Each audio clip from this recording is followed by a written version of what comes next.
Hello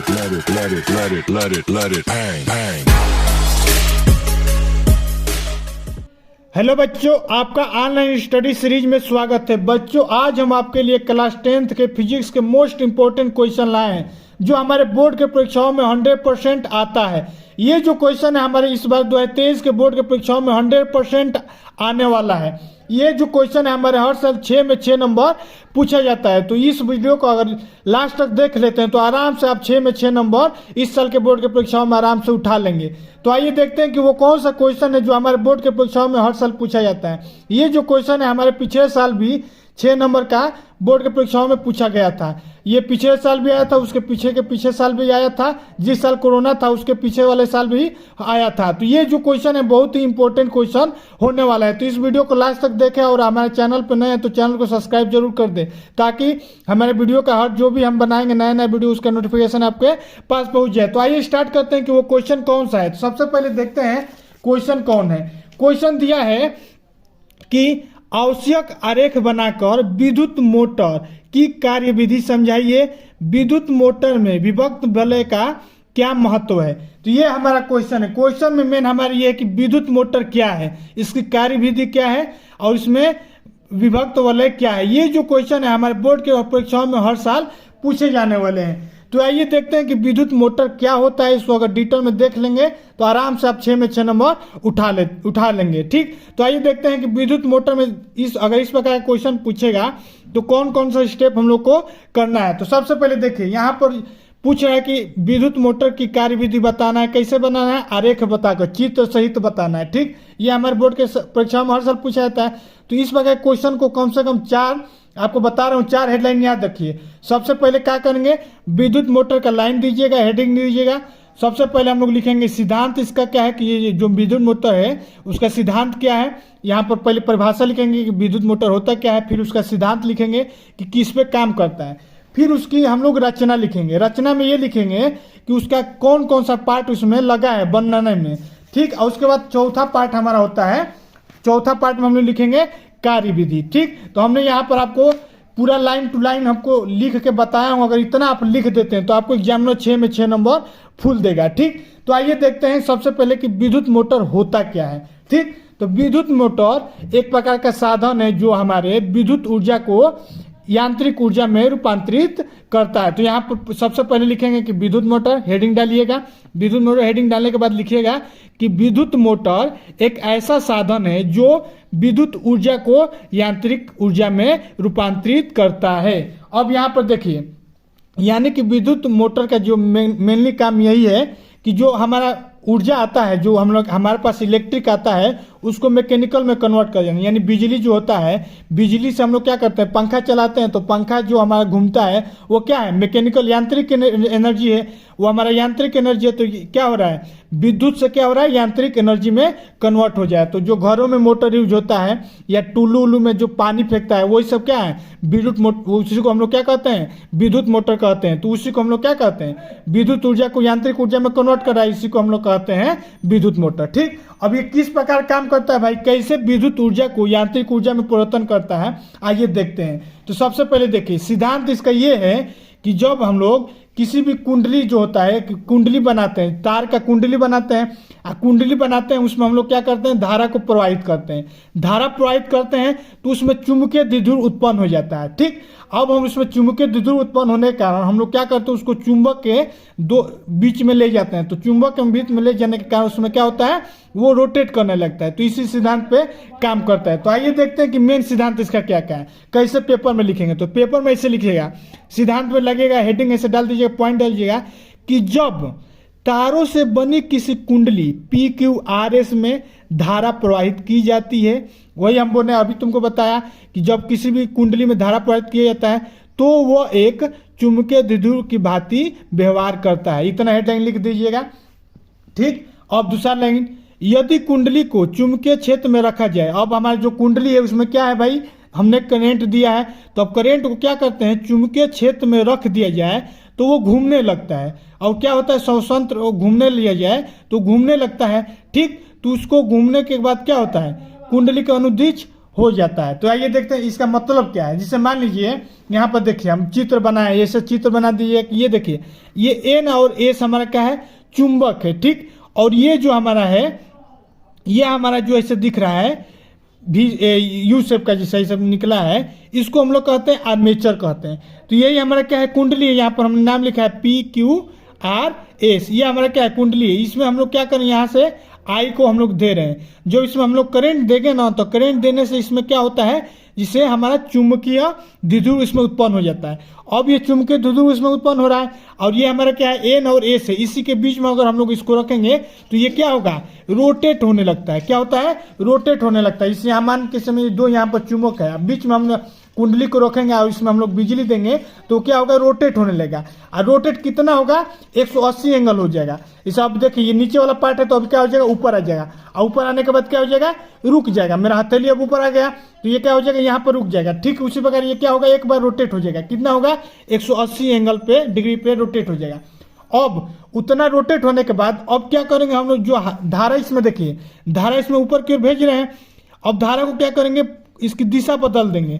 अब जो दिशा इसके बदल देंगे, अब इसमें देखिए नीचे की ओर आने लगा, इसमें शुरू में ऊपर की ओर जा रहा है। अब यहाँ पर क्या हो रहा है, अब धारा को अगर हम लोग नीचे की ओर कन्वर्ट कर देंगे तो फिर उसका चुंबकीय द्विध्रुव है, उसकी दिशा बदल जाएगी।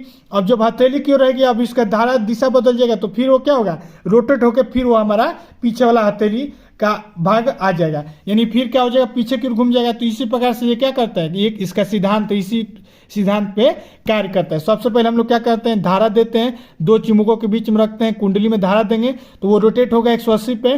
फिर उसकी धारा की दिशा हम लोग बदल देंगे तो फिर क्या होगा, 180 रोटेट होगा। इसी प्रकार क्या होगा, रोटेट होने लगता है। तो जो हमारे घर में पंखा होता है, तो पंखा कैसे काम करता है, सिर्फ इसी सिद्धांत पे काम करता है। सबसे पहले उसमें बिजली जाता है तो उसमें चुंबकीय क्षेत्र, उसमें चुंबकीय द्विध्रुव पैदा होता है और चुंबक चारों ओर हम लोग का क्या होता है, लगा रहता है, तो रोटेट होता है। फिर उसकी दिशा बदल देते हैं, फिर उसमें करंट की दिशा बदल देते हैं।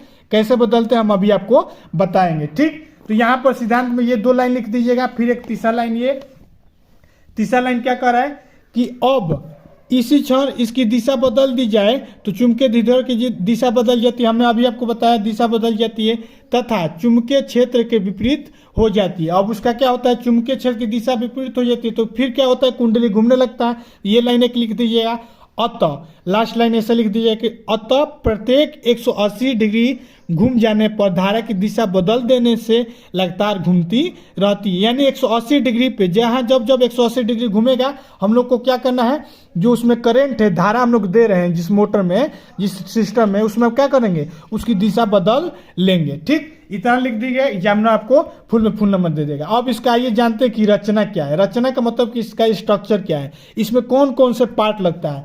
तो देखिए विद्युत मोटर में निम्न भाग लगते हैं। ऐसे हेडिंग डालिएगा, पहला आर्मेचर। आर्मेचर किसे कहते हैं, तो आर्मेचर ऐसे लिखिएगा कि यह तांबे के पतले विद्युत अवरोधित तार के अनेक फोरों के आयताकार कुंडली होते हैं जो अपने अक्ष पर स्वतंत्रता पूर्वक घूम सकते हैं। आर्मेचर क्या है, जो कुंडली होता है ना, उसी को हम लोग क्या कहते हैं, आर्मेचर कहते हैं। ये क्या होता है ना, तांबे के पतले पतले तार को गोल में लपेट दिया जाता है और लपेटने के बाद उसको क्या कहता है, आयताकार कुंडली उसकी बनाया जाता है। इसलिए आयताकार दिख रहा है। आयताकार कुंडली में क्या कहता है, तांबे के पतले तार को लपेट देंगे तो वही हमारा क्या कहलाता है, आर्मेचर कहलाता है। और उसी को हम लोग क्या करते हैं, चुंबक के क्षेत्र में रखते हैं। तो इसमें सबसे पहले क्या होता है, पहला पार्ट होता है हमारा आर्मेचर। ठीक, ये लिख दीजिएगा। उसके बाद दूसरा पार्ट इसमें कौन होता है, दूसरा पार्ट होता है क्षेत्र चुंबक। हमने अभी आपको बताया क्षेत्र चुंबन, फील्ड मैग्नेट। ये क्या होता है, इसमें हम लोग क्या करते हैं, दो चुंबक को, यहाँ पर देखिए चित्र से देखिए, यहाँ पर एक एन है और एस है। ये दो चुंबक के दो पार्ट होते हैं, उसको हम लोग क्या करते हैं, लेते हैं। तो ये एक पार्ट होता है, ये हो गया, ये वाला पार्ट हमारा आर्मेचर हो गया, ये वाला पार्ट हमारा चुंबक हो गया। तो वही कर रहा है क्षेत्र चुंबन। यह एक शक्तिशाली अस्थायी चुंबक होता है जिसमें दो ध्रुव होते हैं। हमने यहाँ पर कितना ध्रुव होता है, दो होता है, एक एन होता है और एक एस होता है। ठीक, तो जिसमें दो ध्रुव होते हैं जिसके बीच में क्या होता है, एन से एस की दिशा में चुंबकीय क्षेत्र उत्पन्न होता है। ठीक, तो यहाँ पर ये वाला मेन चित्र है, इसको जरूर बनाइएगा एग्जामिनर में। यहाँ पर एक चुंबक बना दीजिएगा, यहाँ पर एक चुंबक बना दीजिएगा, बीच में आर्मेचर बना दीजिएगा। ठीक, अब आइए तीसरा पार्ट, उसमें क्या होता है, ये होता है विभक्त वलय। विभक्त वलय क्या है? यह दो अर्धवृत्ताकार खंडों से विभक्त एक वलय होता है। कुंडली के दोनों सिरे एक एक अर्धवलय से जुड़े होते हैं तथा वे वलय खंड अलग अलग ग्रेफाइट के दो घुटकों को स्पर्श करते हैं, जिन्हें ही हम लोग क्या कहते हैं? ब्रश कहते हैं। अब देखिए ये पार्ट क्या कर रहा है? विभक्त वलय होता है, इसमें ना हम लोग को दो गोलाकार यहाँ लिखा है वृत्ताकार क्या होता है? खंड हम लोग लेते हैं, उसमें हम लोग क्या करते हैं? जो एक सिरा है यहाँ पर देखिए, इस चित्र में देखिए यहाँ पर दो सिरा है, एक सिरा को हम लोग क्या करेंगे? एक वलय से जोड़ देंगे, गोला वाला अर्धगोलाकार होता है, एक वलय को हम लोग एक दूसरे अर्धगोले से जोड़ देते हैं। तो यही हमारा क्या होता है? दो अर्धगोलाकार होता है कि जब रोटेट करता है तो ये वाला सिरा इसमें क्या होता है? ऑलरेडी टच होता है, और दूसरा सिरा इसमें क्या होता है? ऑलरेडी टच होता है। ठीक, तो यही हमारा क्या है? विभक्त वलय होता है। तो विभक्त वलय आपने समझ गया।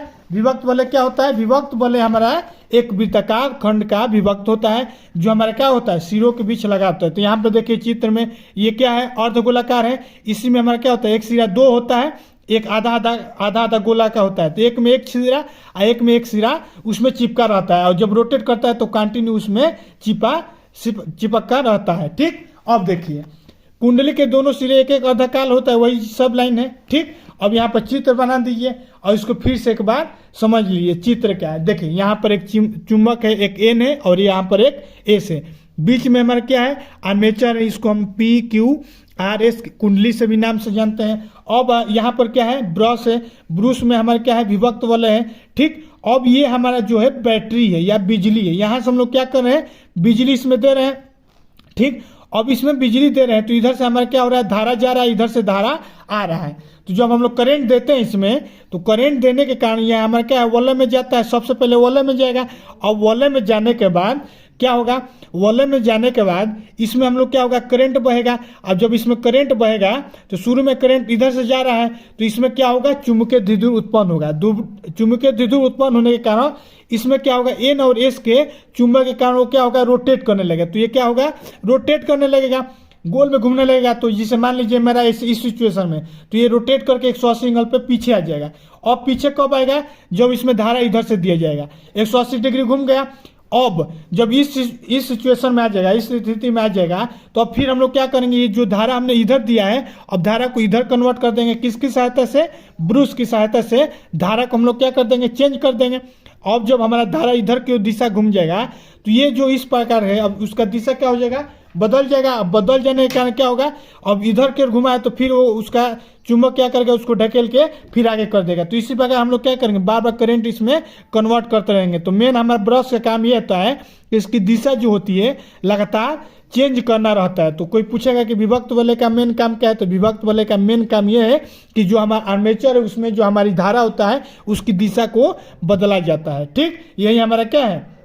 विभक्त वलय है। ठीक, वलय है। इतना लिख दीजिएगा और चित्र इतना बना दीजिएगा, एग्जामिनर आपको फुल में फुल नंबर दे देगा।